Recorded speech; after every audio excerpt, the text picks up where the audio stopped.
समाधि के बारे में आपको पता है कि नहीं? समाधि किसे कहते हैं? जैसा आपने बताया वैसा आप दुख और सुख में समान रूप से रहना, मध्य में मध्यवर्ती रहना, हमेशा मध्यवर्ती में रहना।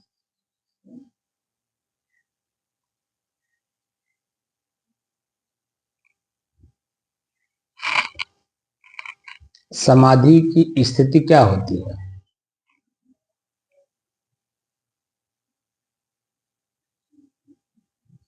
समाधि की स्थिति सब समान, मतलब एक एक ही तरीके से रहे हमेशा, दुख सुख में समान ही रहे, कि मध्य में रहे, न दुख है न सुख है, मध्य में रहे।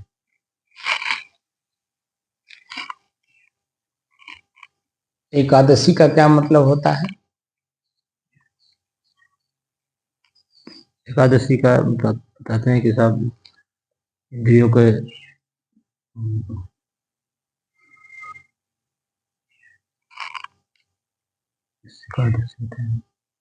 इस इंद्रिया मतलब काग्र हो गई हो। एकादशी आप हैं, कल थे ना आप एकादशी? आप ही बता रहे हैं ना मैं एकादशी था कल जी। तो एकादशी का क्या मतलब हुआ? साहब विशेष को मतलब समझ जाने का तो पहले से मतलब जब से गुरुमुखी तो से होते आए हैं आपसे।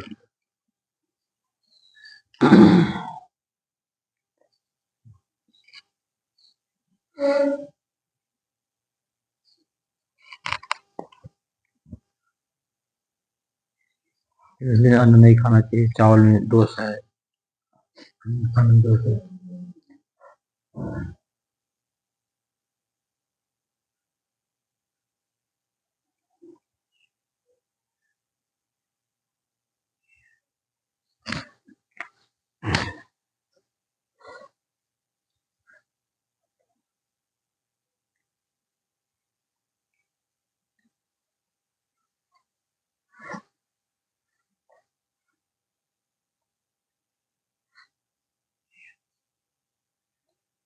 आप जहां बैठे हैं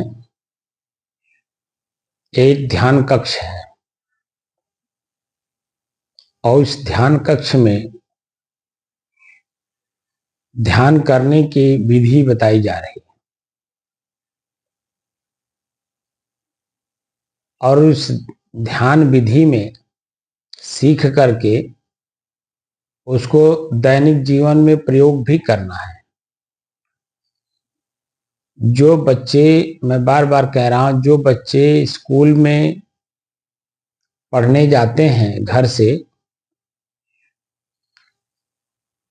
तो अगर वहां पढ़े स्कूल में, तो जो चीजें स्कूल में पढ़े और उसको घर पर आकर के अभ्यास करते हैं, वही बच्चे आगे चल करके समाज के जिम्मेदार पदों पर बैठते हैं, जैसे ग्राम प्रधान से लेकर के और देश के सर्वोच्च जो पद हैं, राष्ट्रपति, प्रधानमंत्री के पद तक जाते हैं बच्चे। और जो बच्चे स्कूल तो जाते हैं लेकिन घर पर आकर के बैग रखने के बाद जाके गुल्ली डंडा खेलते हैं और काम करते हैं, और जो पढ़ करके आए उसको अभ्यास नहीं करते हैं, वो क्या बनते हैं आप बताइए? एक लेबर, एक मजदूर भी नहीं बन पाते, क्योंकि कलम खोस लेने से कोई आपको पैसा नहीं दे देता है। कोई भी पैसा देता है उसके बदले में कुछ काम करवाता है।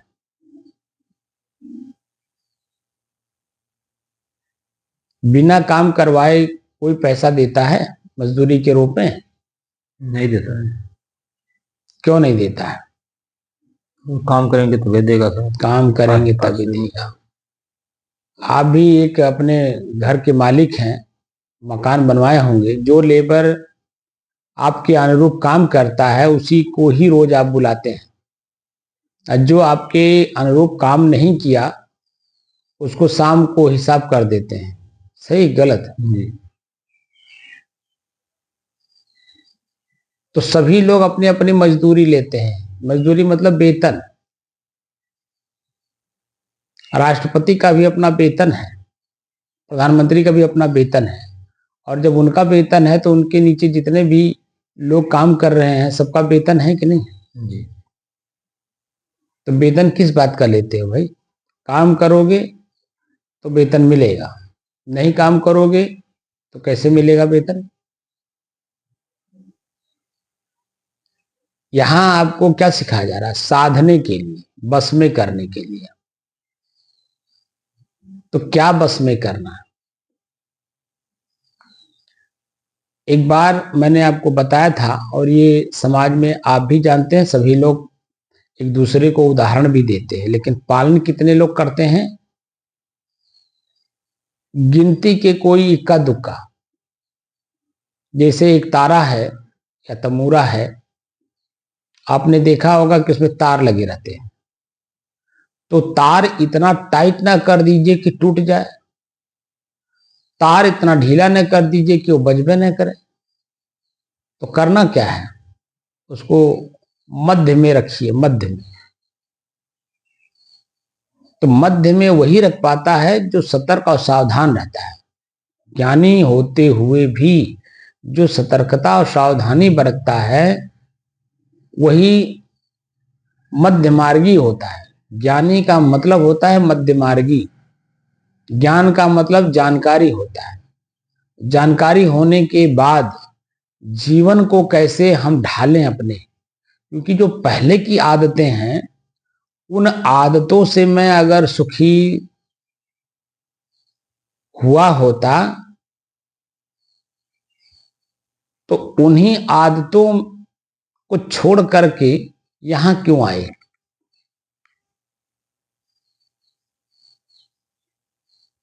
अगर उसी आदत में अगर हम सुखी हुए होते तो ध्यान साधना का क्या मतलब था?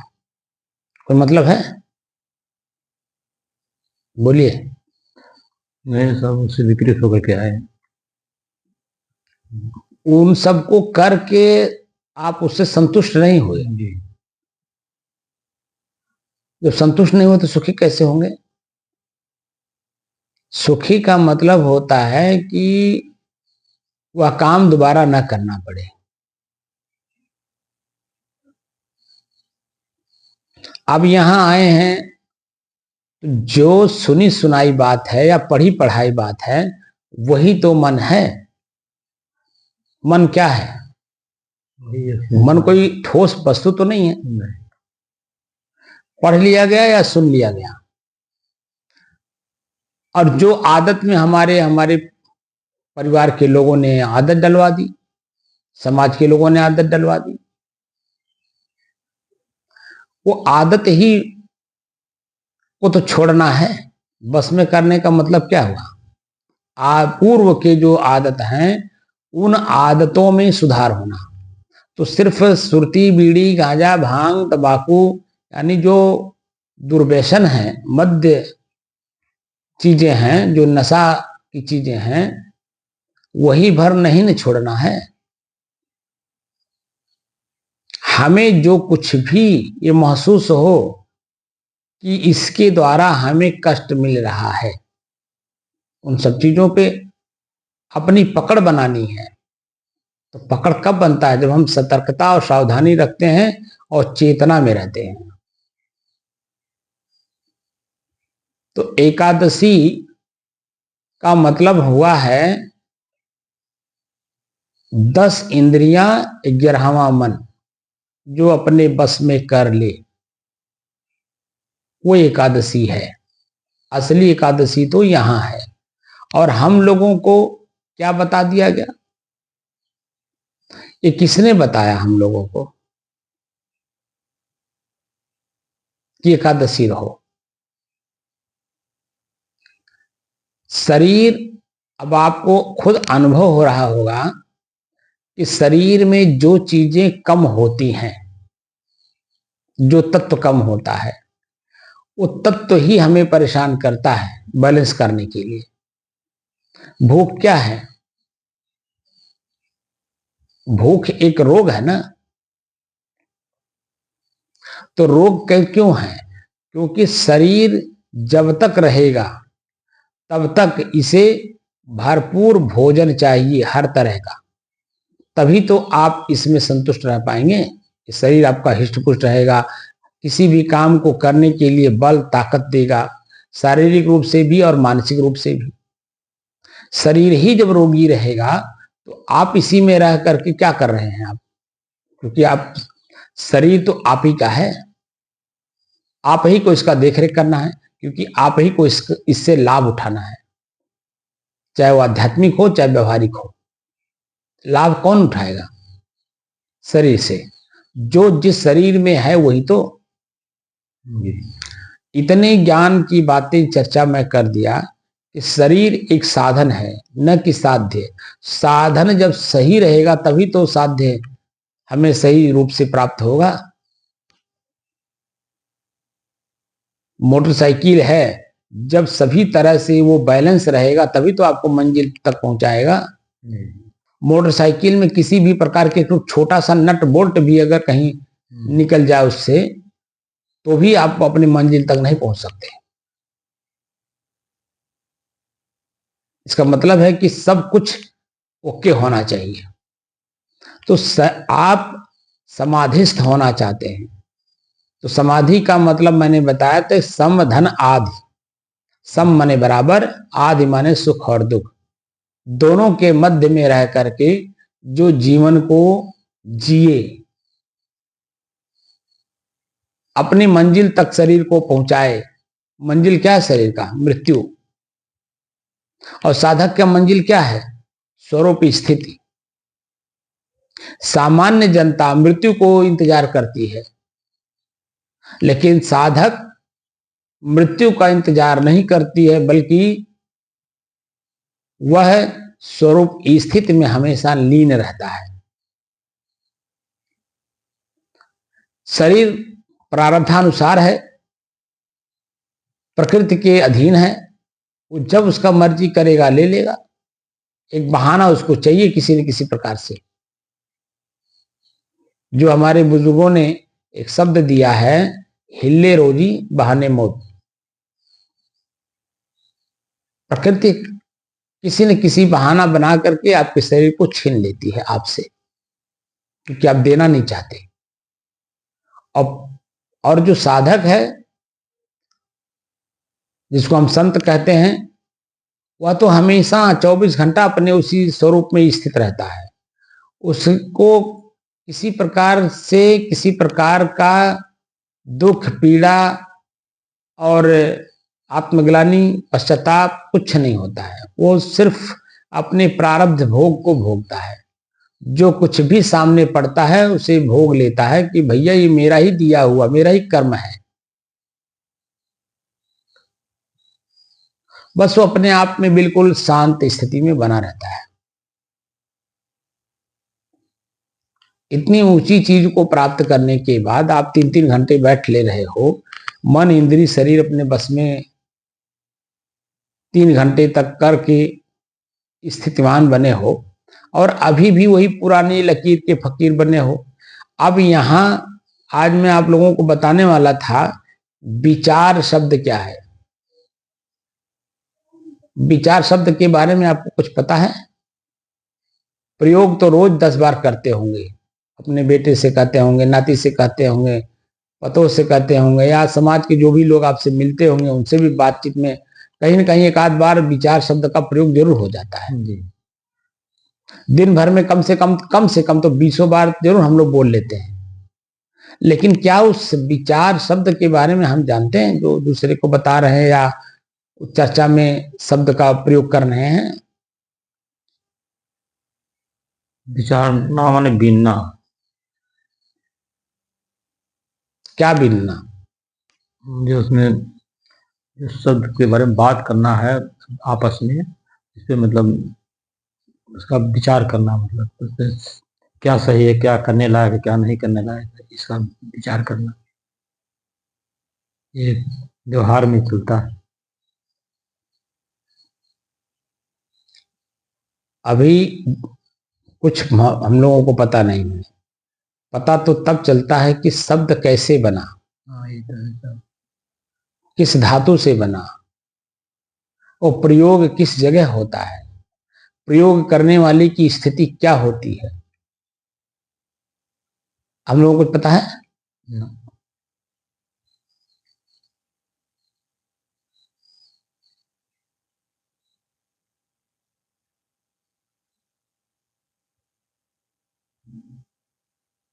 आप बताइए। मैं भी एक आध्यात्मिक आदमी हूं, और जो आपने कल एकादशी रहा वो भी आध्यात्मिक क्षेत्र का ही एक अंग है, क्रिया का। 4 साल से आप मेरे साथ बैठ रहे हैं, कभी मुझे सुने कि मैं व्रत हूं, एकादशी हूं?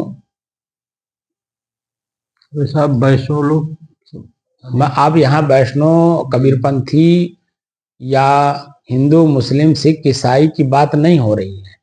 यहाँ बात हो रही है दुख की, मोक्ष की। तो मोह का नाश नहीं होगा तो मोक्ष कैसे आपको मिलेगा? जो स्थिति आपकी बनती है यहीं बैठे बैठे, वह मोक्ष में बनती है।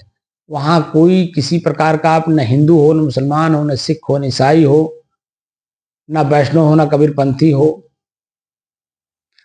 उस अवस्था में तो सभी लोग जाते हैं, रोज जाते हैं। विश्व में चींटी से लेकर के मनुष्य तक जितने जीव हैं सभी लोग जाते हैं। लेकिन क्या हुआ है, उस स्थिति को जानते हैं कि मैं यहाँ पर अपने आप में तृप्त हूं, या संतुष्ट हूं, या सुरक्षित हूं? नींद में कौन जीव नहीं जाता, आप बताओ। जी, सभी जीव जाते हैं। विश्व में कोई ऐसा व्यक्ति बता दो जो हिंदू, मुसलमान, सिख, ईसाई, क्षत्रिय, ब्राह्मण, शूद्र, कोई आप बता दो, वैष्णव हो, सभी उदासी हो, बैरागी हो, कोई बता दो कि वो न जाता हो,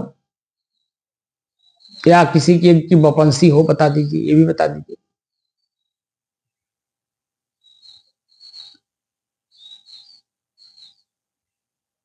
अब यहां मैं बार बार कह रहा हूं, देखकर, जानकर, समझ करके उस स्थिति को प्राप्त करिए जो आपको, एक शब्द आप बोलते हो मोक्ष, वो मोक्ष की स्थिति में जाने के बाद उस अवस्था के बारे में जानकारी देने और लेने के लिए कितने शब्द हैं, बहुत से शब्द उसमें प्रयोग होते हैं। खाली एक ही चीज नहीं है, खाली नींद।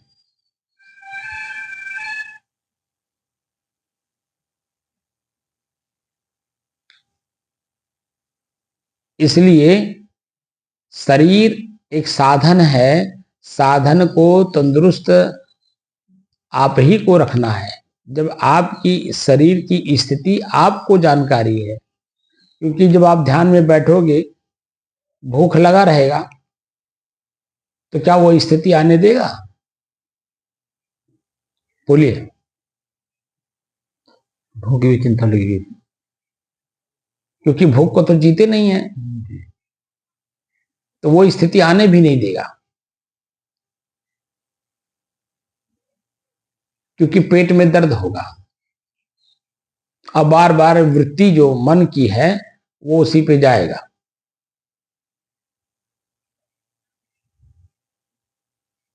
तो शरीर और मैं दोनों अलग अलग हैं।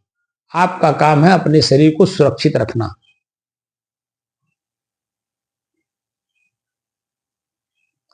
देश में जब गरीबी थी, अन्न का अपने देश में कमी था, खेतों में पैदावार कम होता था, उस समय में हमारे देश के प्रधानमंत्री ने आह्वान किया था, शायद आपको जानकारी भी होगा। जय जवान जय किसान का नारा किसने दिया था?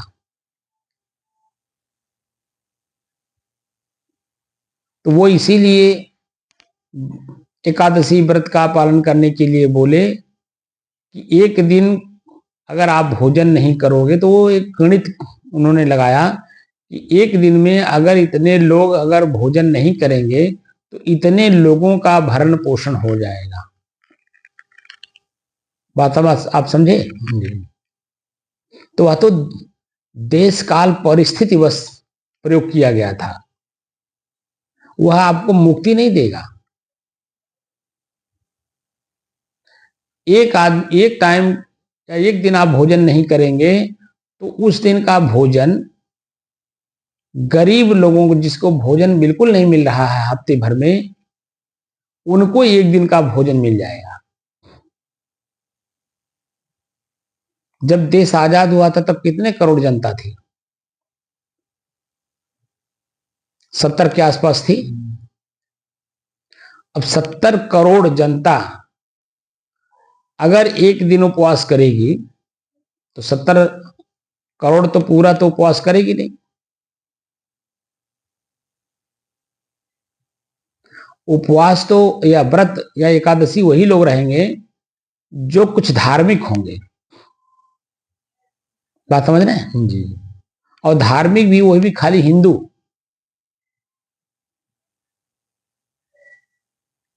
एकादशी सिर्फ हिंदू ही रहते हैं ना जी। तो एकादशी रहने पर 70 करोड़ जनता में आप 50% कर दीजिए तो कितने हो गए? 35 करोड़ जनता। 35 की जगह पे आप 50 कर लीजिए। 50 करोड़ जनता में अब गरीब उसमें कितने हैं? जिनके पास अपने शरीर को देने के लिए अन्न ना हो। तो वो जो गणित लगाया भारत सरकार ने, उस समय के प्रधानमंत्री जी ने, उन्होंने अपने उस लक्ष्य को पूरा किया। पूरे देश की उनके आह्वान पर पूरे देश की जनता एक दिन व्रत रहती थी। क्यों? क्योंकि वो जो अन्न देते थे सरकार की तरफ से गरीबों को, एक दिन के व्रत रहने से जो अन्न बचता था वह गरीबों को मुफ्त में जिसको दिया जाना चाहिए था उसको दिए। तो देश की जनता का भूख, गरीबी को मिटाया उन्होंने धीरे धीरे। बात समझे? तो वो लक्ष्य तो पूरा हो गया। आज तो आपके पास गरीब जनता होते हुए भी भारत सरकार इतना अन्न दे रहा है कि वह उनको कुछ करने की भी जरूरत नहीं, ऐसा महसूस करते हैं। दोनों टाइम का अन्न उनको मिल जा रहा है भरपूर। तो अब तो देश में गरीबी नहीं है, अब तो हम मध्यमार्गी होकर के चल सकते हैं। तब स्थिति परिस्थिति कुछ और थी, तो उस समय में उसकी आवश्यकता थी। हम सभी संत महात्मा लोग भी पालन किए हैं। बात समझे ना जी। हमारे देश के जनता के बीच ही तो संत महात्मा रहते हैं, तो संत महात्मा लोग भी पालन किए उसको।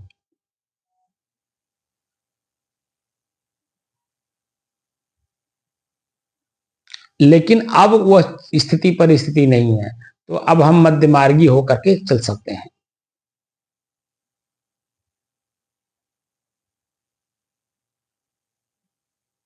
तो मध्यमार्गी बनिए कि शरीर को भोजन उतना दीजिए जितने से आपको इस अवस्था में आने में कष्ट ना दे। ज्यादा खा लेंगे तो भी अपच हो जाएगा, मुंह पेट दोनों चलेगा। कम खाएंगे तो भी बात नहीं चलेगा, नहीं खाएंगे तो भी बात नहीं चलेगा। जब 4 रोटी अगर भूख है, 3 रोटी इसको दीजिए, ठीक है ना?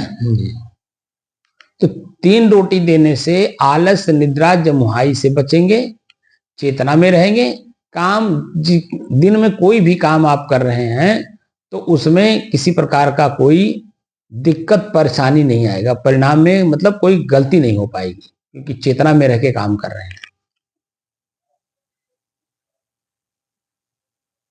ज्यादा खा लेने से आपको पता है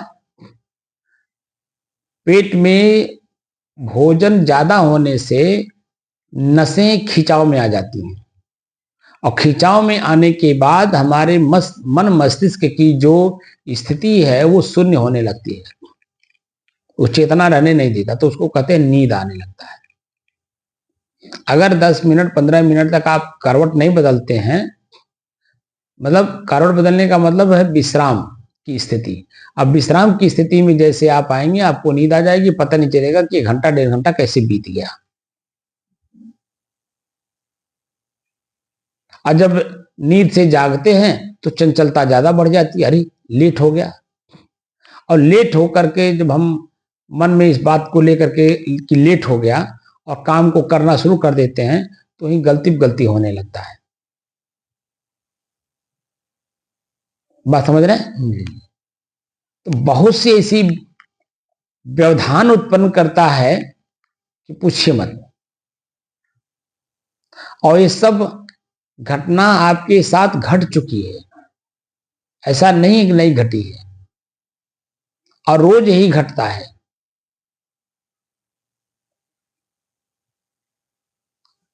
पुराने समय में आपने देखा होगा कि चोर चोरी करके उठा ले जाते थे, सेन काटते थे ना जी। और उस घर में वो लोग सेन काटते थे जिसके घर के लोग निश्चिंतता पूर्वक सो रहे हैं। तो निश्चिंतता पूर्वक कौन सोता है? जो ज्यादा भोजन कर लेगा। वो खुट फुट की आवाज भी नहीं सुन पाएगा, क्योंकि भोजन का भी अपना एक नशा होता ना जी, होता है। और जब नशे में आप हैं तो आपको क्या पता है कि आपके शरीर के भी साथ कुछ हो तो छेड़खानी हो तो भी नहीं जान पाएंगे। और घर में चोरी हो रहा है कि सामने हो रहा, आप उसी घर में हो और आपको दीवार में खुट पुट हो रहा है, पता नहीं चल रहा है।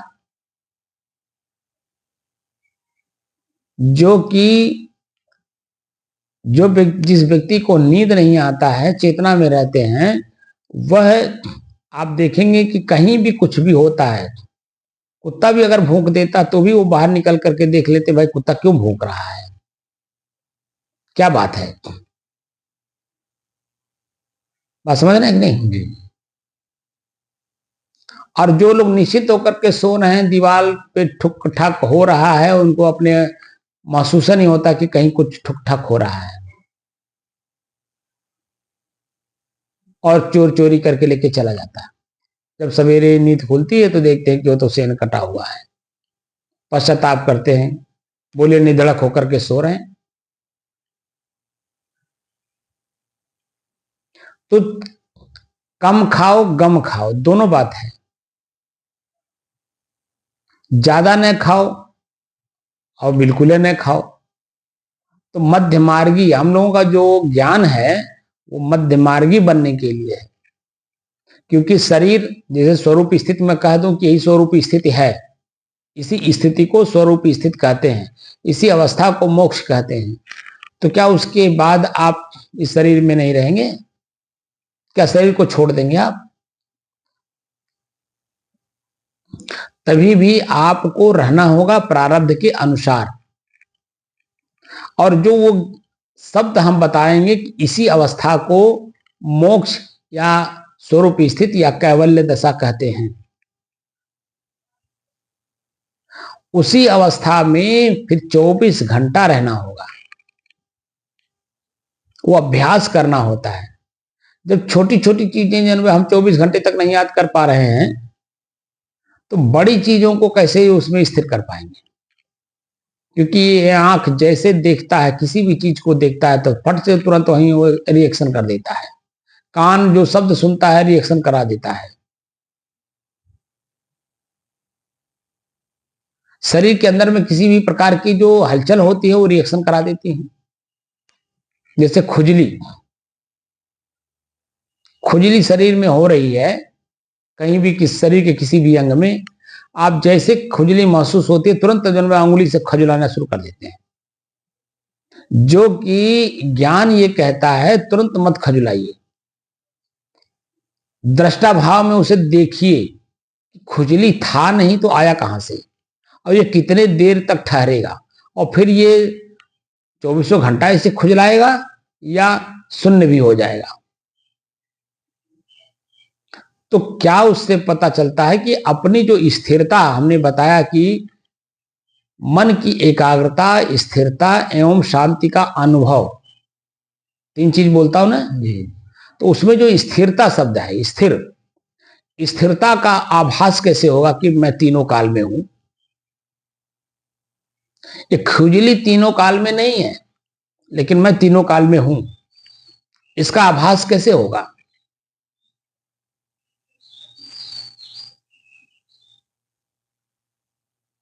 तो मैं यही हूं, यानी मोक्ष दशा में मैं हूं, उसी अवस्था में, जागृत अवस्था में भी रहना होगा। चलते उठते बैठते सोते जागते हर समय हर स्थिति आपकी वैसी होनी चाहिए।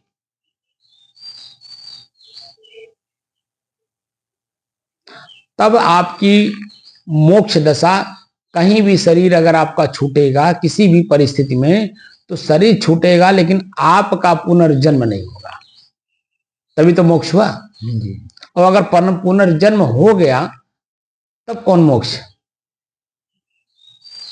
ऐसी अवस्था तो हम लोग अनादिकाल से झेलते हुए आ रहे हैं, और आज भी इस शरीर से अगर मुक्त नहीं हुए तो आगे भी अनंत काल तक शरीर को धारण करना, दुख सुख सहना। बात समझ रहे हैं। जी।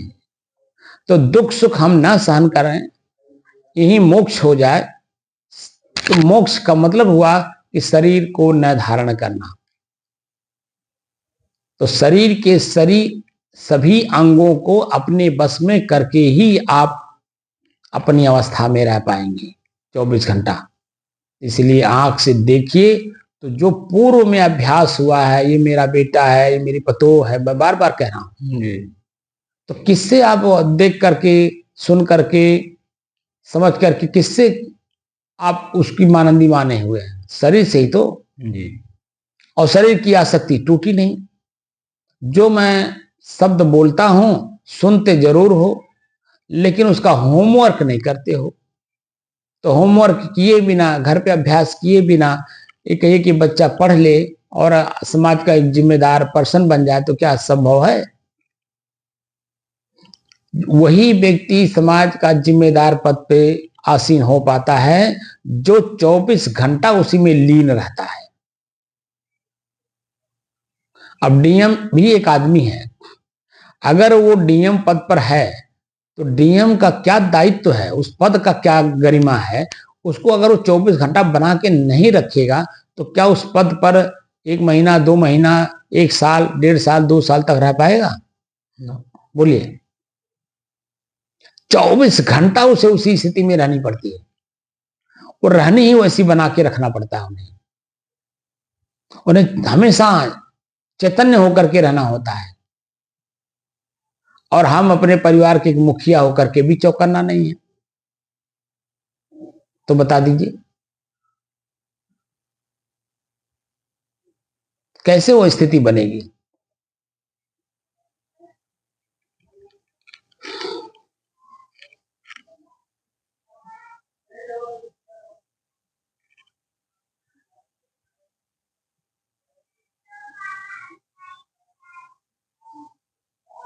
एकादशी का मतलब हुआ 10 इंद्रियां 11वां मन हमारे बस में हो, और हमारी स्थिति जैसी है वास्तव में वैसी बनी रहे, इसी को एकादशी कहते हैं।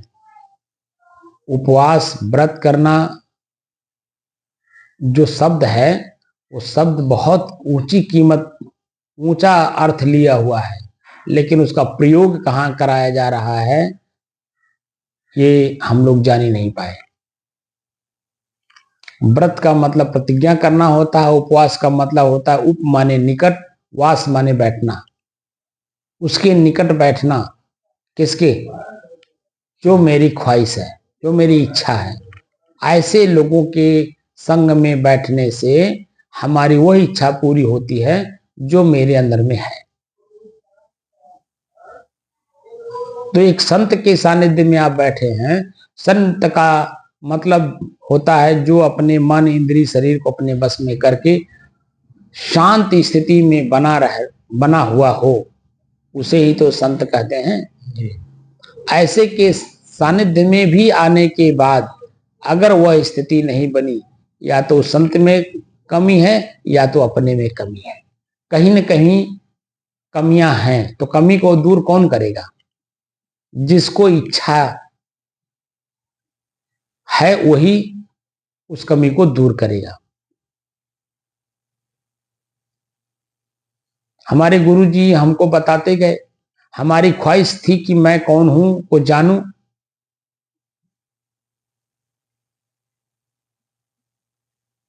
अरे बुढ़िया माई ना मरी होती तो अब कैसे प्रश्न होता क्या कि उस शरीर में कौन था? वही तो मैं हूं। तो मैं अपने आप को कैसे जानूं? गुरु के बताए हुए रास्ते पर चलना होगा, तब वह चीजें जान मिलेगा जो मैं जानना चाहता हूं। उन्हीं के संग में बैठना होगा, उठना होगा, 24 घंटा रहना होगा। हम तो 10 साल लगातार 10 बीघा से बाहर गए ही नहीं उनके सानिध्य को छोड़ करके। तब मैं कुछ जान पाया, कुछ, वो भी पूरा नहीं। लेकिन लगातार अभ्यास करते करते करते करते, खोज करते करते, हर एक स्थिति परिस्थिति को मैं अपने उस दृष्टि से देखता हूं जो मेरी ख्वाहिश है। मैं ये बोल रहा हूं, मैं इस पर भी नजर रखता हूं, मैं कितने देर तक बोलूंगा। तो क्या मैं बोल रहा हूं या कोई और बोल रहा है? अगर कोई और बोल रहा है तो वो कौन है? हमसे क्यों बोलवा रहा है? कई बार मैं आपको बता चुका हूं कि आपका हमारा लेन देन है पूर्व कई जन्मों का। जो मैंने आपसे लिया है वो मैं अपने धरोहर के रूप में रखा हुआ हूं। आप भले भूल गए हो, किसी कारणवश जो भी आपके अंदर में मन में इच्छाएं रही हो, शिष्य न जान पाया हो, और उस कमी को दूर करने कर आपने किया हो, उसकी वजह से आपकी वासना मरी नहीं, आप मुक्त हुए नहीं, इसीलिए पुनर्जन्म में घूम रहे हैं। बहुत से ऐसे गुरुओं को मैं देखता हूं कि शिष्य नहीं जान पाता है और वो भीतर से इच्छावान बने हुए हैं। कुछ कर्म भी ऐसे करते हैं जो उनके आसपास के लोग जान ही नहीं पाते। लेकिन आप अपने आप से कहां जाओगे? कोई न जान पाए, लेकिन आप तो जान रहे हो ना, आप मैं क्या कर रहा हूं। जी। कोई कोई दूसरा जान रहा है? नहीं, स्वयं तो जान रहे हैं। तो हमें स्वयं को ही स्वयं से ही मुक्त करना है। तो स्वयं से मतलब हुआ स्वयं के कर्म से। जी। तो कर्म तिल बराबर हो या पहाड़ बराबर हो, वो आकाश की तरह हो या पत्थर की तरह ठोस हो, कोई फर्क नहीं पड़ता है। क्योंकि वासना दिखती नहीं है, लेकिन वो कर्म समय से करवा देती है, वही पहाड़ बन जाता है। जब तक कर्म हुआ नहीं तब तक आकाश की तरह आप हो, उछल रहे हो, कूद रहे हो, दौड़ रहे हो, हर काम कर रहे हो। लेकिन जैसे आपने कर्म कर दिया वो ठोस हो गया, अब आपके पैर में बेड़ी पड़ गई, आप उछल कूद नहीं कर सकते। चाहे वो आंख का दृश्य हो, चाहे कान का दृश्य हो, चाहे वो जीभ का हो, चाहे नाक का हो, चाहे लिंग का हो, चाहे हाथ और पैर का हो, जो भी क्रिया आपने कर दी जिस किसी भी इंद्री का, उसका संस्कार आपके मन में बैठ गया। और संस्कार शब्द का संस्कार के बारे में भी मैंने बताया आपको। सम सहकार, सम माने बराबर, स माने वह, कार माने कृति। वो बराबर आपके हृदय में 24 घंटा बैठा हुआ है। भले आप थोड़ी देर के लिए भूल जाते हैं, लेकिन जैसे ही इस काम जो काम कर रहे हैं, इस काम को करने के बाद तुरंत वो अपने आप को ख्याल करा देता है। बार बार जिस घर में आप रह रहे हैं, जिस परिवार में रह रहे हैं, जहां आप भोजन करना है, बैठना है, सोना है, जागना, वो बार बार का अभ्यास है ना, आपको खींच करके वहीं ले जाता है। इन सब स्थिति परिस्थिति को हमें त्याग करना पड़ता है, धीरे धीरे करना पड़ता है। एक बैग तो कर देंगे तो फिर मन में पश्चाताप होगा, मन में पश्चाताप करवाएगा। जब दोबारा कहीं घास फूस में बैठ के खाना पड़े, कहीं मेड़ पे खाना पड़े, कहीं चलते खाना पड़े, कहीं आपको कुर्सी मेज मिलेगा, कहीं आपको सम्मान से खिलाया जाएगा, तो जो स्थिति परिस्थिति बदलेगी उसी में आपको मन पश्चाताप कराएगा। देखो मैं अपने घर में होता तो किस तरह से खाता, यहां हो तो कैसे खा रहा हूं। स्मृति ख्याल बिल्कुल रह न जाए किसी का भी, तब वो दशा 24 घंटा बनता है। और 24 घंटा हम लोग 3 घंटा तो बैठते हैं शांत चित होकर किसी ध्यान कक्ष में। 2 घंटा आप लगातार बैठे थे, मैं नहीं था, तो आपकी स्थिति परिस्थिति बिल्कुल शांत थी कि नहीं थी? जी। आपके चलने के समय में आया, आपने एक शब्द बोल दिया, मैं एकादशी था कल, जो कि मैं स्पष्ट कह रहा हूं कि अगर आपको जाना है तो आप जा सकते हैं, क्योंकि आप काफी देर से बैठे हुए हैं। मैं तो अभी आया हूं। आप 6 बजने में 10 मिनट बाकी था, आप आ गए और 8 बजे जा रहे हैं, यानी 2 घंटा 10 मिनट तक आप लगातार इस ध्यान कक्ष में थे, तो आपका समय पूरा हुआ, आपको जाना चाहिए। लेकिन शब्द ऐसा बोल दिए कि आपकी स्थिति परिस्थिति कैसी बननी चाहिए कैसी बन गई, हमें बोलना पड़ गया, आप बैठे रह गए, तो क्रियाएं ना होने पाए। 24 घंटे में 2 घंटा 2.5 घंटा कोई महत्वपूर्ण समय नहीं है, और उसके बाद फिर वही कर्म में लग गए, तो 24 घंटे की स्थिति कैसे बनेगी बोलिए? जिस तरह से मैं बताता चला आ रहा हूं क्रम वाइज, पहले तो आपके मन की चंचलता को दूर कराया, आपके मन को कुछ स्थिर करने में कामयाबी हासिल कराया।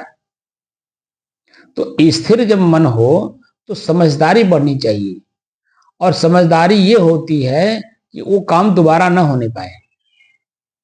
अगर वो दोबारा आ भी गया तो हम उसी भाव में रहें जो पहले हमने सीखा है।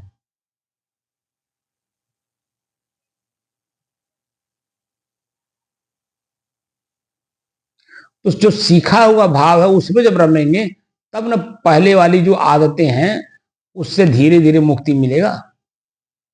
जैसे साइकिल चलाना नहीं जानते थे तो भयभीत थे, लेकिन जब चलाना सीख गए तो क्या फिर उसी भयभीत वाली स्थिति में जाएंगे कि चलाना बंद कर दें? साइकिल चलाना सीख गए तो भय मुक्त हुए कि नहीं? जी। और चलाना बंद कर देंगे तो फिर भय होगा कि नहीं? बस खाली साल 1.5 साल साइकिल चलाना बंद कर दीजिए, फिर उसके बाद अपने ही मन में शंका होगा, अरे शरीर भारी हो गया, साइकिल पे बैठूंगा गिर पड़ूंगा। कई ऐसे लोग हमको उत्तर दिए। नहीं, तो क्या उसी भय में फिर जाना चाहते हैं?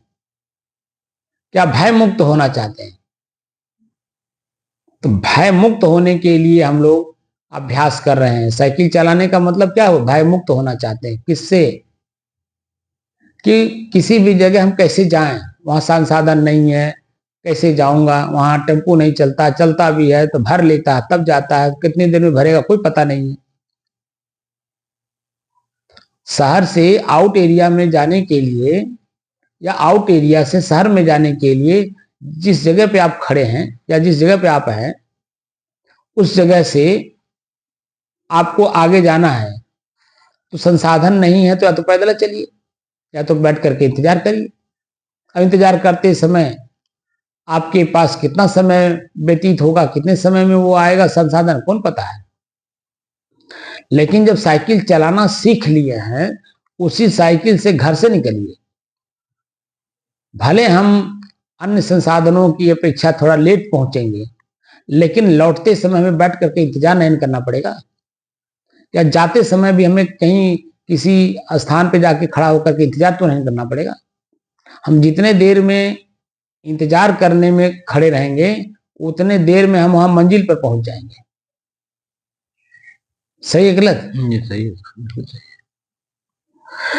तो यहां आप सीख रहे हैं अपने मन की गति को अपने बस में करने। गति माने चाल। अपने मन की चाल को देखने, जानने, समझने में लगे हुए हैं ताकि ये अपने बस में हो जाए। अब फिर भी जन्म आप नहीं समझ पा रहे, आपका मन ऐसे फिसल जाता है जैसे अंजलि में पानी लिए रही। पानी कब खसक गया आपके अंजलि से कोई पता नहीं चलता है। ऐसे ही मन आपका लेकर के बह जाता है पूर्व के कर्मों में। अरे पूर्व के कर्म अगर अच्छे ही होते तो ध्यान साधना सीखने की जरूरत ही नहीं था। बात समझ में? इसलिए हर काम पर एक एक मिनट, एक एक सेकेंड जो आंख देखता है उस पर आप स्थिर रहिए। एक एक मिनट, एक एक सेकेंड का जो कान शब्द सुनता है उस पर स्थिर रहिए। किसी की भी बात का प्रतिक्रिया ना करिए, तब आपकी स्थिरता बनी रहेगी। प्रतिक्रिया देंगे, अच्छा हो जाएगा तो खुश रहेंगे, बुरा हो जाएगा तो दुखी होंगे। तो आपकी जो स्थिति है, जो बनती है, वो ना अच्छे के रूप में बनती है ना बुरे के रूप में बनती है, बल्कि दोनों के मध्य में एक तीसरी चीज लेके आती है। वहां मन गायब रहता है। जिस अवस्था में आप इस तरह रहते हैं, बैठे हैं ऐसे, पहले तो आप ऐसे रहते बैठते हैं, इस तरह बैठने पर मन की जागृति बनी रहती है, पता चलता है। लेकिन धीरे धीरे धीरे धीरे धीरे जैसे जैसे मन आपका शांत होता जाता है, आपके शरीर की नसें जो तनाव में रहती है, खिंचाव में रहती हैं, वो अपने आप ढीली होती चली जाती है, स्थिर होने से होती चली जाती है। नीचे गिरता हुआ शरीर आपका चला जाता है। मांसपेशियों के बीच में जो गैपिंग है, सब कुछ ढीला होता चला जाता है। एकदम शरीर ढीला होते होते होते होते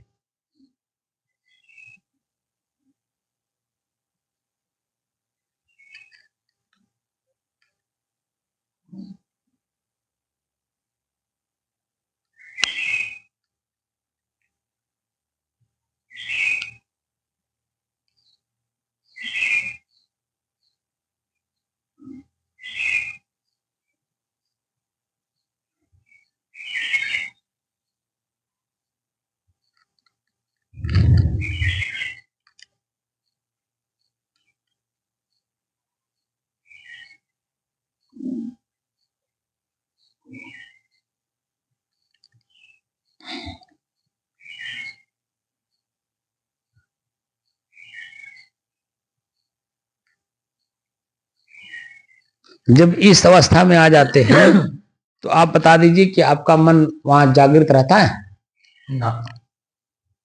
मन विलीन हो गया ना, मन गायब हो गया, मन है ही नहीं है। किसी भी प्रकार का कोई पूर्व का ख्याल, याद, स्मरण, क्रियाएं, कुछ भी अच्छा या बुरा, कुछ वहां रहता है? इस अवस्था को प्राप्त कर लेने के बाद चेतना में मैं आपको आभास करा दिया। अब इसको बढ़ाना है या इसको कम करना है? बढ़ाना। पूर्व के कर्मों को, अगर किसी भी कर्म को अगर आप यहां हमारे सामने प्रदर्शित करेंगे, इसका मतलब है कि ये समझ ही नहीं आ रहा है। जिस अवस्था में मैं आपको ले जा रहा हूं वो अवस्था ही नहीं समझ में आ रहा है, क्योंकि होमवर्क नहीं करते हैं।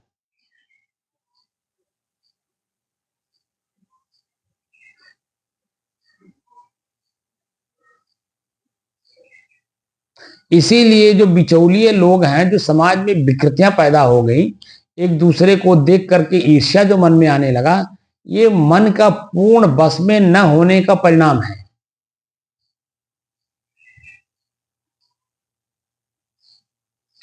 मैं आपसे बता तो रहा हूं कि जो शब्द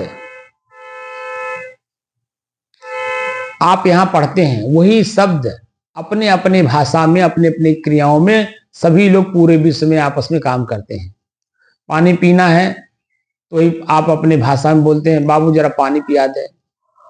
पतोह को कहेंगे, बेटी जरा पानी पिला दो। नाती को कहोगे, नाती जरा पानी ले आओ, प्यास लगी है बहुत तेज। या किसी का भी नाम नहीं लेंगे, खाली इतना कह देंगे वो बहुत प्यास लगा है। तो घर के जो जिम्मेदार लोग हैं, जो पानी देने वाले लोग हैं, तुरंत लेके आएंगे कि नहीं लेके आएंगे? तो क्रियाएं वही पूरे विश्व में हो रही हैं, बशर्ते उनके अपनी भाषा में। भाषा एक दूसरे का एक दूसरा लोग नहीं समझ पा रहे हैं, इसीलिए एक दूसरे को आंख तरेर रहे हैं। लेकिन उसी में कुछ लोग ऐसे भी हैं, उन्हीं के बीच में रहते रहते उनकी भाषाओं को सीख लेते हैं। अब फिर उन्हीं की तरह जब भाषा बोल करके क्रिया करते हैं तो कहीं आपस में कोई टकराव है? हमारे भारत के लोग, पूरे विश्व में कोई ऐसा देश नहीं जहां ना हो। भारत में क्या सिखाया जाता है? हमारी अपनी भाषा। लेकिन विश्व में जब दूसरे देश में गए हैं, वहां की भाषा वहां रह करके ठहर करके सीखे, और सीख करके फिर वहीं के लोगों से कार्य व्यवहार अपना अपने परिवार की तरह करने कराने लगे। तो देखिए वहीं बस गए, वहीं जमीन ले लिए, वहीं उन्हीं लोगों के बीच में अपने बच्चों को भी जन्म देने लगे। उनके बच्चे वहां जब जन्म लिए तो निश्चित बचपन से ही वही भाषा सीखेंगे। अपने देश की भी कल्चर की भाषा बोलते हैं। जो हमारे देश के लोग विदेशों में बसे हुए हैं, अपने आप में अपने लोगों के बीच में अपने हिंदी भाषा बोलते रहते हैं। अब वहां की भी भाषा को वो लोग समाज में बैठ करके सीखते रहते हैं।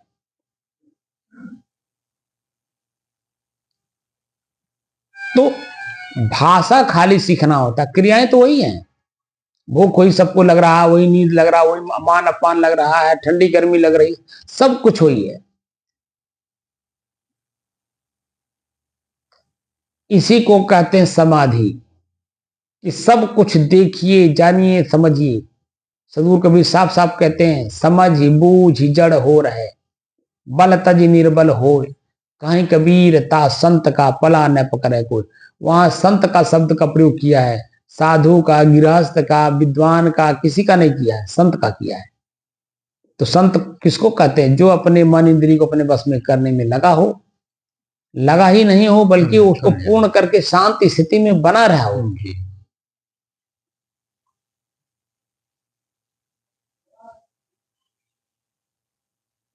तो ऐसी स्थिति में आपको व्यवहार काल में भी और अध्यात्म काल में जो बैठते हैं हम लोग, ये अध्यात्म काल है। लेकिन यही स्थिति व्यवहार काल में भी मैं सिखा देना चाहता हूं कि व्यवहार करते समय भी आप उसी स्थिति में रहिए जो आपकी स्थिति बैठने में बनती है। ये तो अभ्यास करवा रहे हैं ना जी, क्योंकि अभी अभ्यास है, अभ्यास है नहीं, इसीलिए जो आंख देख करके तुरंत प्रभावित कर देता है, कान सुन के प्रभावित कर देता है।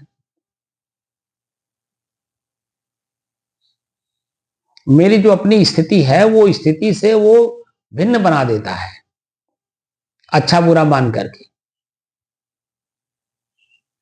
धर्मो रक्षति रक्षित है शब्द का प्रयोग मैं कई बार आपको बता चुका हूं।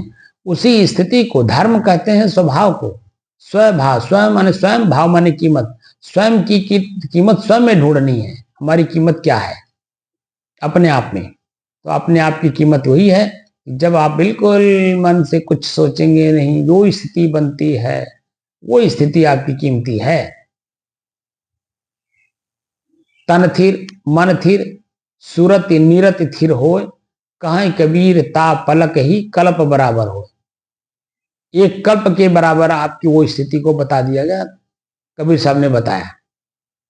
और ये कल्प कितने को कहते हैं? 4 अरब 32 करोड़ वर्ष का एक कल्प माना जाता है। हमारी बात पे विश्वास न करिए, शब्दकोश उठा करके देख लीजिए।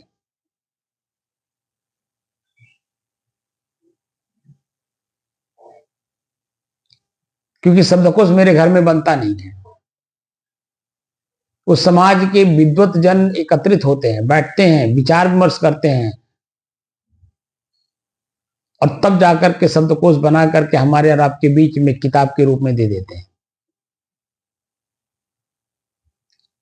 और पूरे विश्व के बच्चे उसको स्वीकार करते हैं। बात समझ रहे हैं? तो कल्प मैं अपने घर से नहीं दे रहा हूं उसका डिफिनेशन, जो हमने समाज में रीड किया, पढ़ा, देखा, सुना, जाना, वो बता रहा हूं। अब वो कितने के बराबर है? एक पलक के झपकते के बराबर। लेकिन उस पलक के झपकते के बराबर आने के लिए कितना मेहनत करना पड़ता है, ये तो आप शायद समझ रहे होंगे। इस समय 4 साल से लगातार काम कर रहे हैं, लेकिन फिर भी लगातार 1 घंटा 2 घंटा तक मन स्थिर नहीं रह पाता है।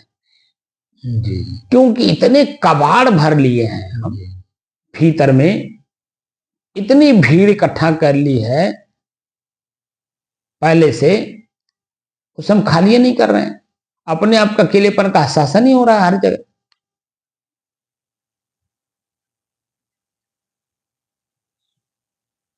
जब तक खुद के अकेलेपन का एहसास हर जगह नहीं होगा, मन में डर नहीं होगा, और डर नहीं होगा तो आप बचने के लिए संसाधनों का प्रयोग नहीं करेंगे।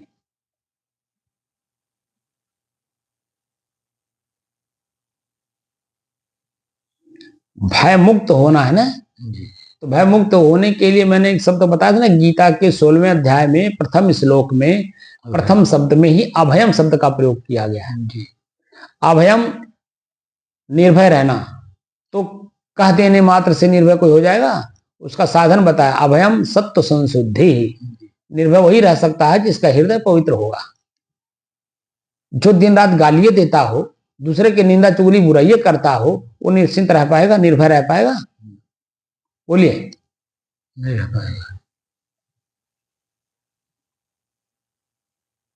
इन सब चीजों से अपने को मुक्त करना होगा ना, तब नहीं निर्भय होगा। सत्व संशुद्धि, शुद्धि ही नहीं है, संशुद्धि है। विशेष रूप से शुद्ध किया हुआ व्यक्ति ही निर्भय हो सकता है। बात समझ रहे हैं? तो प्रयोग करना पड़ता है। प्रयोग करने के बाद ही मैं निर्भय हूं कि नहीं ये पता चलता है। प्रयोग करबे नहीं करें तो कैसे पता चलेगा? तो हम हमेशा भयभीत रहेंगे।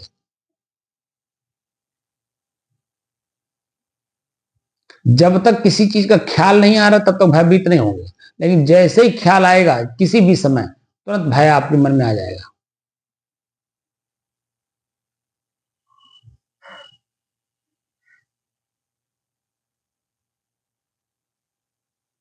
और ख्याल आने के बाद भय ना हो क्योंकि आपने काम कर दिया, तो भय कैसे रहेगा?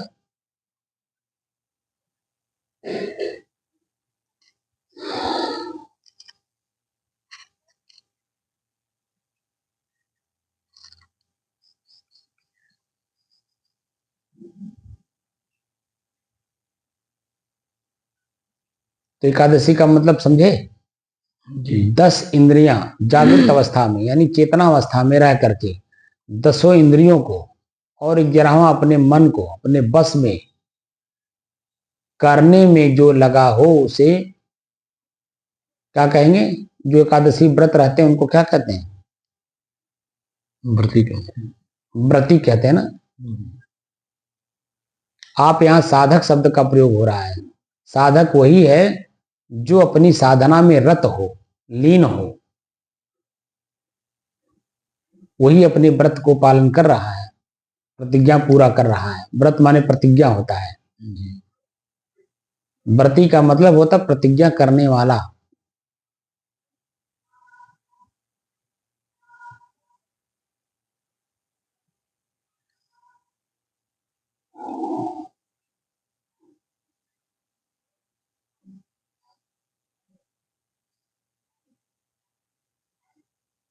आप खुद एक व्रत लेकर के चल रहे हैं।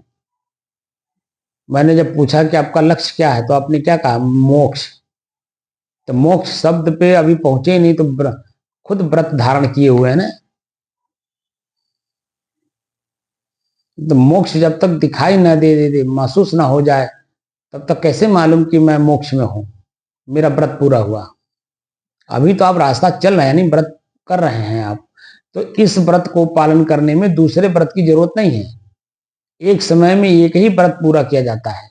जैसे खेत लिखाना है, जब तक खेत लिखा न जाए, दाखिल खारिज हो न जाए, तब तक शंका रहता है मन में, रहता नहीं है? लेकिन खतौनी में नाम दर्ज हो गया, निश्चिंत हो गए, तब दूसरा काम करेंगे। उसी पे अब खेती करना है कि घर बनाना है या कोई और काम करना है, जमीन जब आपके नाम होंगे तब ना उसके बारे में सोचेंगे। जमीन आपके नाम हुआ ही नहीं तो और कैसे काम करेंगे? क्योंकि जो भी काम करने आप चलेंगे तो जिसके नाम से है वही व्यक्ति आकर के तुरंत ऑब्जेक्शन कर देगा। अगर वो नहीं करेगा तो उसके बच्चे कर देंगे, वो नहीं, बच्चे नहीं करेंगे तो पड़ोसी कर देंगे। उस एरिया में जितने भी लोग जो जानते फलाने खेत है, कोई ना कोई टोक देगा, हे बाबू भाई तो फलाने खेतवा हो, यह तो का कर थे, यहां आप क्या कर रहे हो, ये तो फला आदमी का खेत है। तो क्या जवाब देंगे आप? है कोई जवाब? क्योंकि आपके नाम है ही नहीं है। लेकिन जब नाम हो जाता है तब तो ये प्रश्न का जवाब तुरंत आप दे देते हैं, भैया हम उनसे खरीद लिए हैं, अब ये मेरा हो गया है। वो मौखिक रूप से तुरंत चला जाएगा आपकी बात को सुन करके। लेकिन ऑब्जेक्ट्स आपने कह करके दूसरे आदमी को संतुष्ट किया, लेकिन जिसका खेत है वह जब आकर के ऑब्जेक्शन करेगा तब आप क्या जवाब देंगे? क्योंकि आपने अपने नाम कराया नहीं तो ऑब्जेक्शन करेगा ही। लेकिन जब आप उसी के द्वारा नाम होगा वही करेगा ना नाम जी, पैसा लेगा, अपना नाम खारिज करने के लिए दरखास्त देगा कि भैया मेरा नाम काट करके इनका नाम चढ़ा दीजिए। तो वो संतुष्ट है, आप अपने खेत में कुछ भी करिए। तो अभी हम अपने प्रतिज्ञा को पूरा करने में लगे हुए हैं, तीसरा चौथा पांचवा दूसरा न आने पावे। पहले की आदत में सुधार करने के लिए ही तो हम लोग बैठे हैं। बोलिए जी।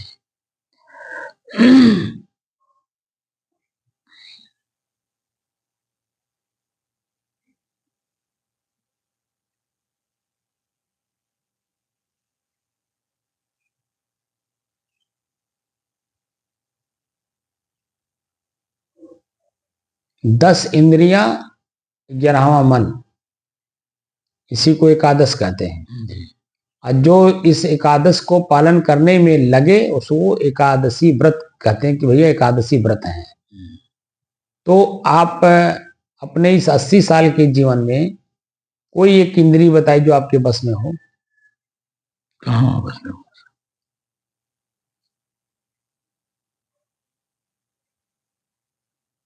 तो शरीर को कष्ट दे करके आप इंद्रियों को बस में कर लिए।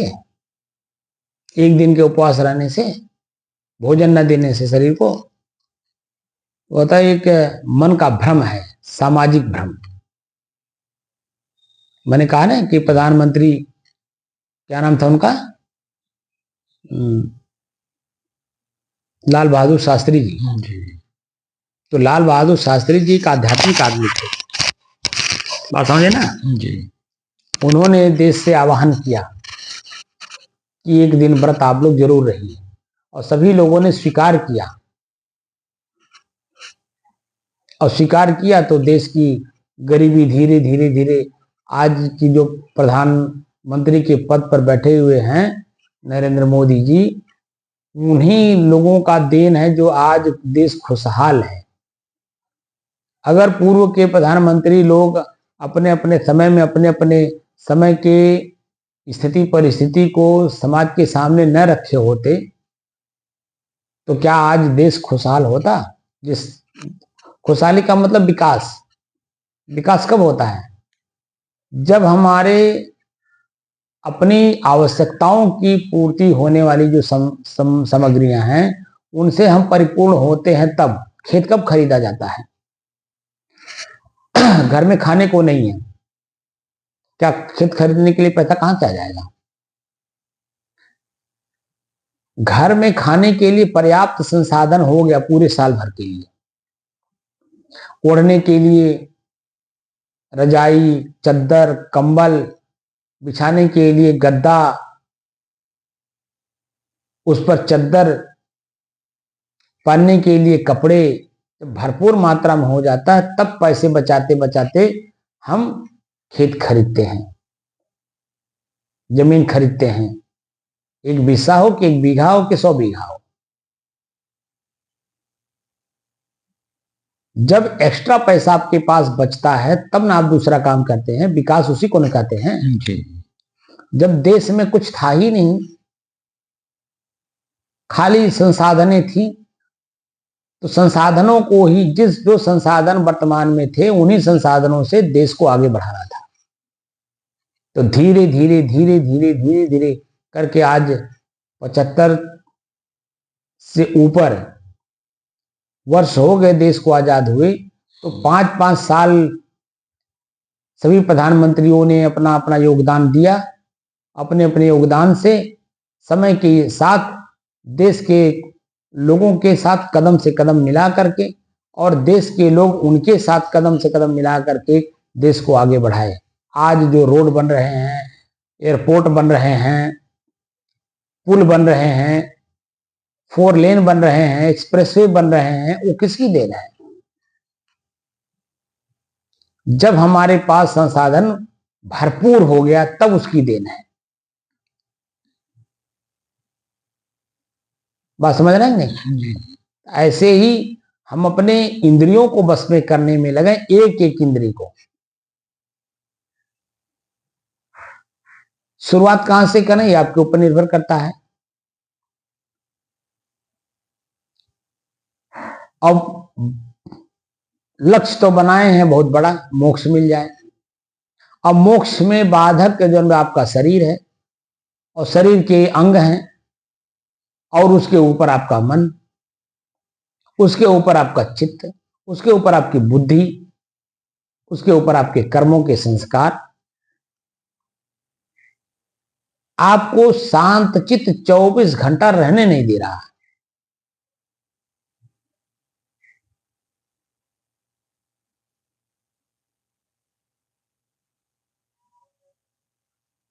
तो इन पर जब हम कमांड करेंगे, इनको अपने बस में करेंगे, जो इंद्रियां जितनी देर तक हमारे बस में हैं, देखिए उतनी देर तक हम लोग शांतचित्त बैठे रहते हैं। लेकिन जैसे ही भीतर से चेतना हुई, अरे टाइम ज्यादा हो गया, आंख ने घड़ी को देख लिया, अब मन बन गया कि अरे 9 बज गया, 9:30 बज गया, अब जल्दी जल्दी पहुंचना चाहिए घर। अब मन देखिए चंचलता में आ गया, आंख खुला नहीं, घड़ी को देखा नहीं, मन की चंचलता बढ़ी नहीं। सही है ना जी। और जब तक आंख बंद है, चित्त में कोई हलचल नहीं है, क्योंकि चित्त शांत है, तब तक किसी प्रकार का कोई चंचलता दिखाई देता है? आंख खुले, 9 बजे की 11 बज जाए कि 12 बज जाए, इससे कोई फर्क ना हो, मन में चंचलता ना हो, तो इसको धीरे धीरे अभ्यास करना चाहिए। धीरे धीरे अभ्यास करते करते करते करते उस अवस्था को पहुंचिए जहां मैं कह सकूं कि अब आप मोक्ष स्थिति को अनुभव कर रहे हैं कि नहीं। यानी किसी में भी मोह नहीं है, एकदम मोह मुक्त हो गए, मतलब आसक्ति मुक्त हो गए।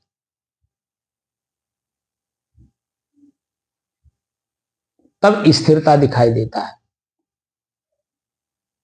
अब आप देखिए, मैं आपको उदाहरण के रूप में दे रहा हूं। 2007 में मैं यहां आया हूं ना, 20 जून सन 2007 से मैं इस आश्रम में प्रवेश किया हूं, और आज तक अगर मैं पहले से अपने आप में स्थिर ना होता तो कौन कौन सी घटना यहां घटी है, कुछ मोटा मोटा तो जरूर आपको पता होगा। और उन घटनाओं में ही अगर मैं रह गया होता तो आज जो परिसर में शांति है और हम आप अपना मुख्य काम कर रहे हैं ध्यान साधना का, क्या एक कर मिलता? बोलिए। नहीं कर मिलता, क्योंकि उस समय की परिस्थिति के हिसाब से कोई एक ऐसा घटना में घटा देता कि मुंह चुरा करके हमें भागना फिरता, और फिर भी मैं बचता नहीं। कैसे? वो संत कुटीर वाले हैं, पटवा धर्म काटा के ठीक सामने। आश्रम तो उन्होंने बनाया अपने आप को स्थिर करने के लिए, और भीतर से स्थिर है ही नहीं, तो क्या वो स्थान उनको स्थिर करेगा? बोलिए। नहीं करेगा। क्या वो स्थान उनको स्थिर किया? क्योंकि भीतर से वो तो चंचल है, वासना से एकदम युक्त है, बल्कि एक सामान्य आदमी भी उतना वासना से ग्रसित नहीं है जितना वो थे। तो घटना घटा दिए, घटना घटी, जिसके साथ घटी वही जो उनके साथ घटना घटाने के लिए तैयार हो गए। तो स्थिति परिस्थिति कैसी हुई? जब वो घटना घटी थी तब उनके बारे में जब मीडिया वाले जांच करना शुरू किए तो कितनी चीजें पता चली, बहुत पता चली। और उसके बाद से वो गोल 3-4 साल के बाद तो वो पकड़े गए। कहां पकड़े गए? जब दिल्ली जाते समय रास्ते में जब आप बाय रोड जाएंगे तो मुरादाबाद से जब आप आगे बढ़ेंगे दिल्ली की ओर तो एक गंगा नदी पर वहां पर घाट बना हुआ है, ठीक है, उस घाट का नाम नहीं याद आ रहा है। उस जगह पे वो मिले एक छोटे से मंदिर के पुजारी के रूप में। बात समझ रहे हैं? तो 4-5 साल के बाद पकड़े गए कि नहीं पकड़े गए? जी। फिर उनकी स्थिति परिस्थिति क्या बनी? जेल गए। अब जेल से छूटे कि नहीं छूटे मुझे नहीं मालूम, लेकिन जो पहले की स्थिति थी उस स्थिति में क्या अब जनता उनको देखेगी? उनके अनुयायी देखेंगे? बोलिए। अपने चीजों को स्थिर रखना ये आपका परम दायित्व है। आप संत हो गए, साधु हो गए, तो अपनी चीज को स्थिर रखिए।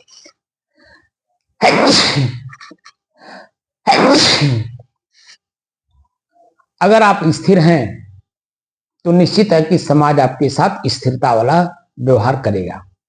लेकिन आप भीतर से चंचल हैं, ऊपर से स्थिरता का अभाव दिखा रहे हैं, तो उसका भी परिणाम आप ही के सामने आएगा। बात समझ रहे हैं? जी। यही वासुदेव बाबू से पूछिएगा कि कई बार हमसे झुंझला गए, नाराज हो गए, हमारे सामने ही कई बातें था बोल दिए जो नहीं बोलना चाहिए उनको, लेकिन अब वो भी महसूस करते हैं उस समय में हम लोग गलत थे। अगर जोश में आ करके होश खो बैठे होते, जिसको परिणाम लेना था, परिणाम तो मेरे ऊपर आता ना। जी। अब मैं उस समय में स्थिर था, हमारे किसी भी सदस्य ने कुछ भी उस समय में मुझसे कुछ कहा हो, मैं सब कुछ को झेला, लेकिन मैं स्थिति परिस्थिति को भापा हुआ था पहले से ही। इसको दूरदृष्टि कहते हैं। दूरदृष्टि मेरे अंदर में पहले से थी, इसलिए मैं बिल्कुल अपने ही संग चलने वाले को मैं कह देता था, भाई साथ चलना हो तो मैं जैसा चल रहा हूं उसे चलने दो, अपने तरह हमको ना चलवाओ। आपकी तरह अगर मुझे चलना होता तो मैं अपने घर में रहता। यहां साधु समाज में आने का क्या मतलब? साधु समाज में मैं हूं तो साधु समाज का जो कल्चर है, रहन सहन है, खान पान है, बोली भाषा है, स्थिति है, हम उस स्थिति से परिपक्व हैं, हमको उसमें चलने दो। आप लोग अपरिपक्व हो अपने परिवार अपने समाज में ही, आप लोग जब उस स्थिति में नहीं रह पा रहे हो तो इस साधु समाज को कैसे समझ पाओगे?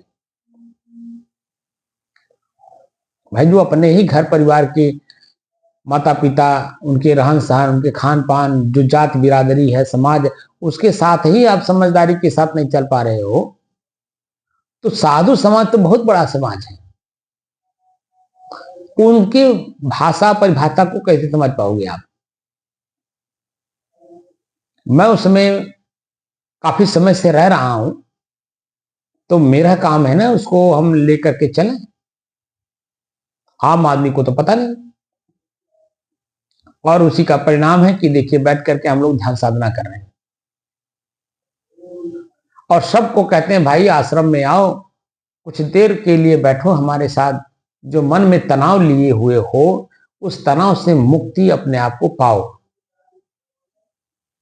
क्योंकि तनाव से जब मुक्ति पाओगे तो आप ही का शरीर आपका कैसा है आपको खुद महसूस होगा।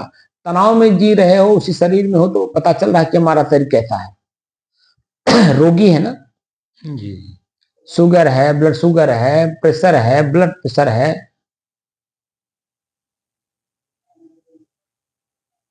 हार्ट अटैक है, ब्रेन हेमरेज है, कौन कौन से रोग हो रहे हैं सिर्फ तनाव के कारण। और मन तनाव ग्रसित इसलिए कि ऐसे ऐसे काम कर दे रहा जहां भयभीत होता चला जा रहा है, भय मुक्त नहीं हो पा रहा है। भय मुक्त हो जाइए, शरीर आपका निरोगी हो जाएगा। हमसे एक डॉक्टर साहब कहे, डॉक्टर महेंद्र अग्रवाल, गोरखपुर में,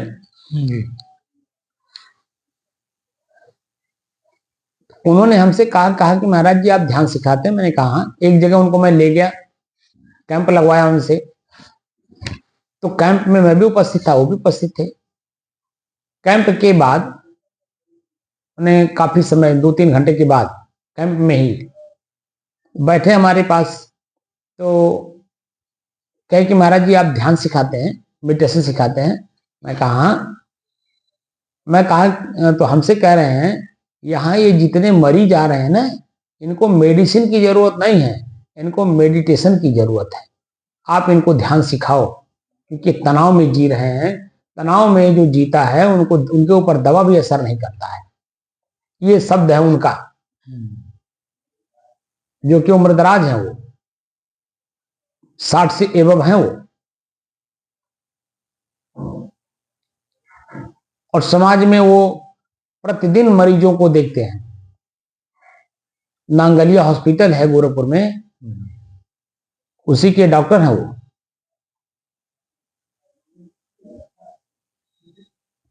अब बता दीजिए, मरीज उनके पास 10 मरीज रोज आते हो तो भी तो मरीजों के बीच में रह रहे हैं। और हम जहां उनको ले गए थे कैंप में, उस कैंप में भी उन्होंने जो अनुभव किया वो हमको उन्होंने बताया। कहा महाराज जी इन लोगों को मेडिसिन की जरूरत नहीं है, मेडिटेशन की जरूरत है, आप इनको करवाइए। तो आप बता दीजिए। और 2 जगह मैं अभी गया। एक दिन तो मैं एक दिमाग के डिस्टर्ब बच्चे को लेकर के गया था कैली हॉस्पिटल में। तो मानसिक रोग के जो डॉक्टर थे उनके पास ले गया। वहां चार्ट लगा हुआ था, चार्ट में कई चीजें बताए गए थे, उसके सॉल्यूशन। तो उसमें ध्यान और योग का भी जिक्र था। बोलिए जी। मैं बल्कि उसका फोटो भी खींचा डॉक्टर के सामने ही। तो डॉक्टर साहब कहे आप क्यों खींच रहे हैं? मैं कहा सर मैं इसी का विशेषज्ञ हूं, मैं ये देखना चाह रहा कि आप लोग भी इसको बढ़ावा दे रहे हैं, जिस काम को मैं पहले से कर रहा हूं।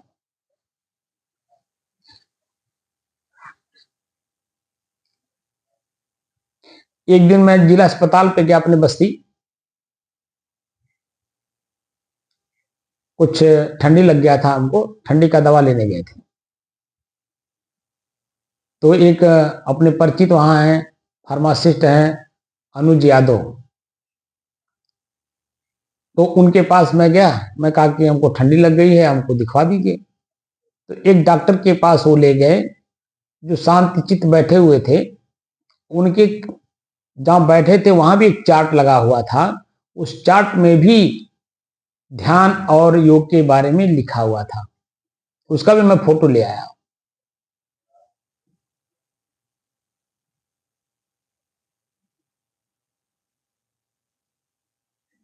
तो जब ध्यान की विधि द्वारा की जाएगी, तब हम समझ पाएंगे हम रोगी हैं कि निरोग हैं। मन में रोग बना ही है तो शरीर में रोग रहेगा ही, पक्का है। मन जब निरोगी होगा तभी शरीर आपका निरोगी महसूस कराएगा।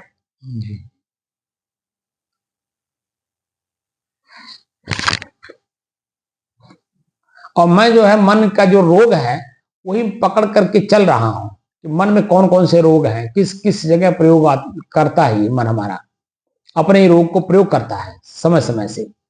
तो समय समय से जो चीजें सीखी हुई हैं उसको जब आप स्थिर रखोगे तभी तो जन्म आप अपने मन के रोग से मुक्त हो गए।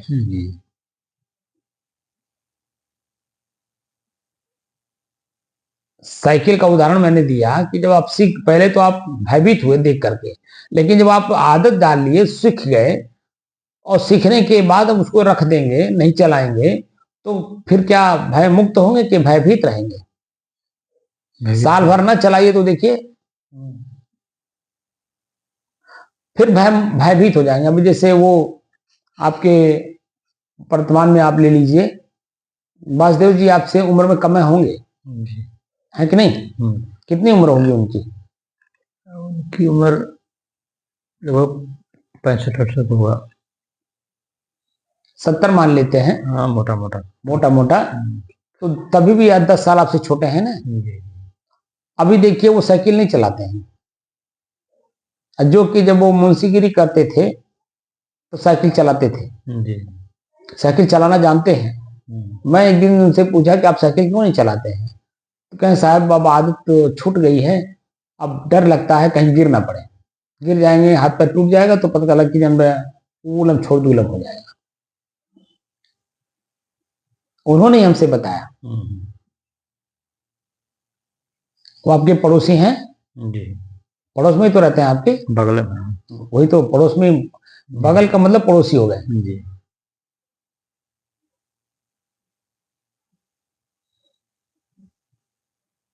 जो कि हमारे पास रोज बैठते हैं, रोज चौराहे पे आएंगे, सड़क पे बैठेंगे रोज, लेकिन जो काम करना चाहिए वो नहीं कर रहे हैं, और जो नहीं करना चाहिए वो देखिए कर रहे हैं।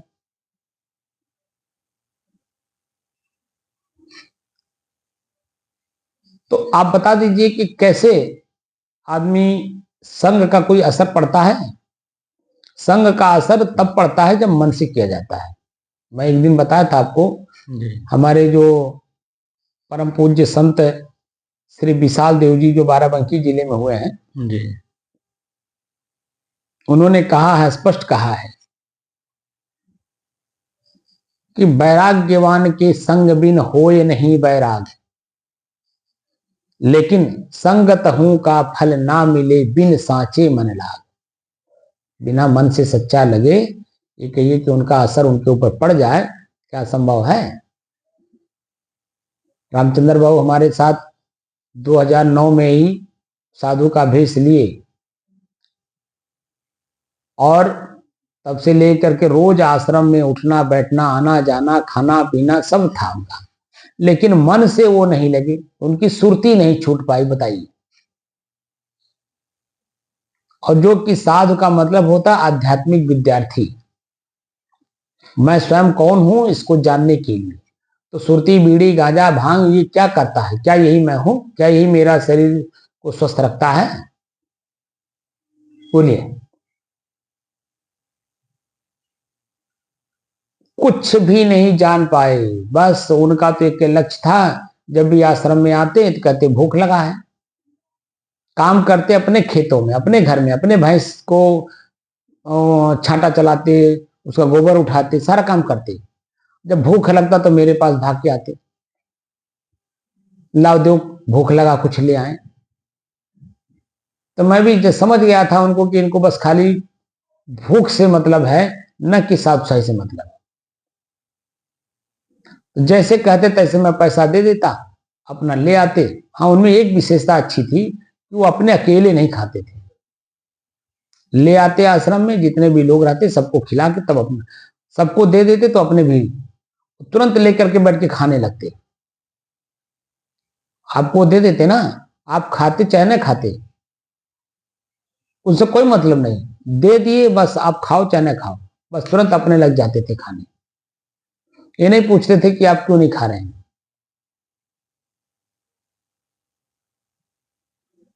जीवन यापन करके चले गए। क्या पाए क्या खोए आप बताओ? क्या वो जमीन जायदाद, क्या वो परिवार, क्या वो समाज, यहां तक कि क्या उनका अपना शरीर उनके साथ गया? क्या उनके शरीर के कोई अंग उनके साथ गए? मोटी मोटा तो कुछ नहीं गया, लेकिन उनके कर्मों के संस्कार उनके साथ 24 घंटा होंगे, वो चाहे जहां होंगे। जैसे हम लोग हैं, चाहे जहां हैं, तो हमारे कर्मों के संस्कार ही तो हमारे सुख दुख के साथ ही बन रहे हैं कि कुछ दूसरे हैं। कुछ नहीं है। तो ऐसे समझिए, सभी जीव अपने कर्म के संस्कार के अनुसार अपना दुख सुख भोग रहे हैं, और उसी संस्कारों में हम लोग भी पहले दुख सुख भोग रहे थे। वो तो समाज में एक ऐसा जगह है जहां हम अपने आप की बुराइयों से मुक्त करने का साधन प्राप्त कर सकते हो, उसे कहते हैं आध्यात्मिक क्षेत्र।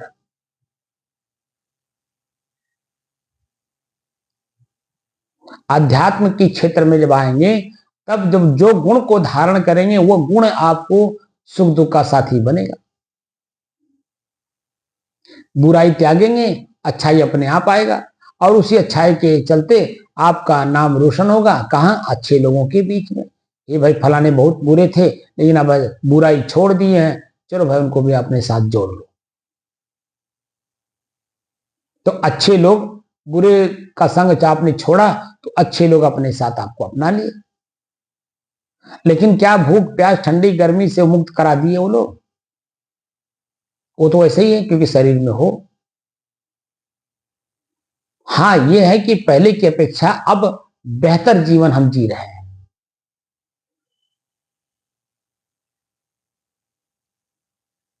और उसी जीवन को जीने के लिए हम लोग अनुभव करते हैं कि पहले की अपेक्षा अब कैसा महसूस कर रहे हैं। तो कबीर साहब क्या कहते हैं? संगत कीजय साधु की, हरें और की व्याधि, ओछी संगत कूर की, आठों पहर उपाधि। संगत से सुख उपजे, कुसंगत से दुख होए, कहें कबीर तहां जाइए जहां अपनी संगति हो। अब आप वो काम कर रहे हैं 4 साल से जहां आपकी अपनी खुद की संगत अपने आप से हो रही है। ये 3 घंटा जो आप इसे लगातार बैठे रहते हैं, ये आप अपनी संगत कर रहे हैं। और जब फिर चेतना में आते हैं तो पहले क्यों? क्योंकि पढ़ नहीं पा रहे हैं। मैं जिस तरह से बता रहा हूं तो इतनी बारी बारी टेक्निक, उसको आप समझ नहीं पा रहे हैं। नहीं तो खुद आपको महसूस होता है। डेली जब आप बैठिए, अपने शरीर को पढ़िए, शरीर के अंगों को पढ़िए, मन की स्थिति परिस्थिति को पढ़िए, और जब मन की स्थिति परिस्थिति शरीर से ऊपर उठ जाइए, सब कुछ विस्मृत हो जाए, आप बिल्कुल एकदम निद्रावस्था में हो, और जब निद्रावस्था से जागृत हो, चेतना में आए, फिर अपने शरीर को पढ़िए कि पहले की अपेक्षा अभी क्या महसूस हो रहा है। तो देखेंगे कि जो दर्द जो पीड़ा शरीर में था कहीं भी किसी भी अंग में, वो तो गायब है। मन कहीं किसी प्रकार का कोई ख्याल नहीं कर रहा था जो चिंता बढ़ाए, जो चिंतित करे। तो निश्चिंत, चिंता मुक्त हुए तो निश्चिंतता अपने आप आ गई कि नहीं आ गई? वो शब्द कहना नहीं पड़ रहा कि आप निश्चिंत है। जिस अवस्था में हैं वहां कुछ भी ख्याल मन में नहीं है, न शरीर का, न शरीर के अंगों का, न परिवार, न समाज, न किसी भी प्रकार का कोई कल्पना भी मन में नहीं है। कहाँ है आप? शुद्ध अपने आप में, अपने आप अपनी संगत में है।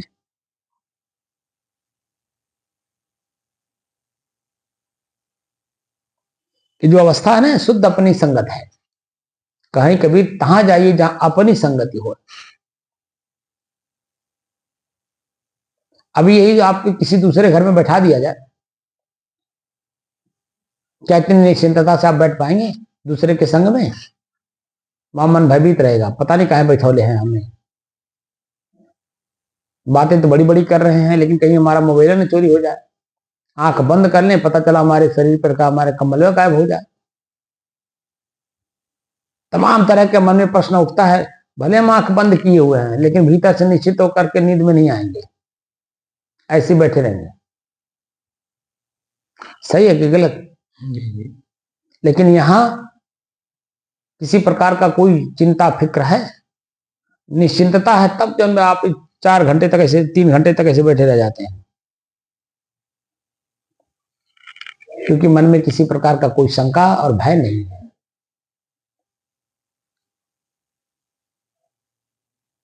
इसलिए एकादशी का मतलब हुआ 10 इंद्रियां, 11वां मन अपने बस में करने की जो विधाएं हैं उनका पालन करना, एकादशी व्रत का पालन करना है।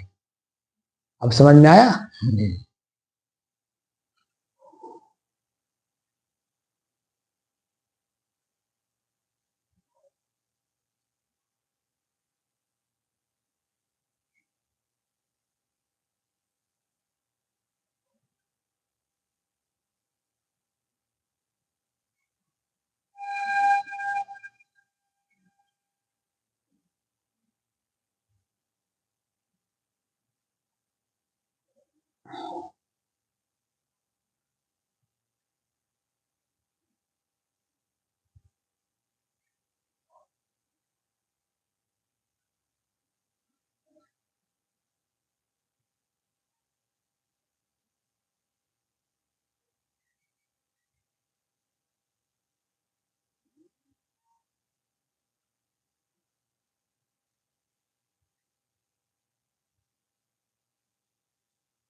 साहिब बंदगी साहिब बंद कर दीजिए।